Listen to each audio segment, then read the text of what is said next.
எல்லாருக்குமே இனிய தைப்பொங்கல் நல்வாழ்த்துக்கள்.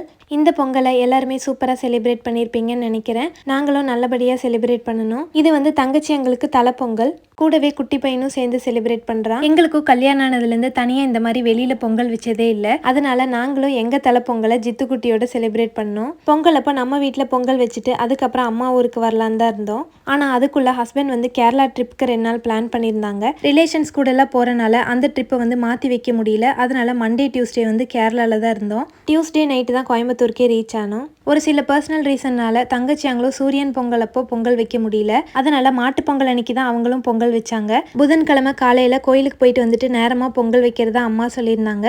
நாங்க வந்து கோயம்புத்தூர்லேருந்து கிளம்புற கொஞ்சம் லேட் ஆயிருச்சு. அதனால அவங்கள வந்து வெயிட் பண்ண வேண்டாம், பொங்கல் வைக்க ஸ்டார்ட் பண்ணிருங்கன்னு ஃபோன் பண்ணி சொல்லிட்டேன். பொங்கல்லாம் வச்சு முடிச்சுட்டு கரெக்டாக சாமி கும்பிடுற டைம்ல தான் நாங்கள் போயிருந்தோம். போய் நல்லபடியாக சாமி கும்பிட்டோம். இந்த பொங்கல் மாதிரியே எல்லா நாளுமே ஸ்வீட்டாக ஸ்டார்ட் ஆக என்னோட வாழ்த்துக்கள்.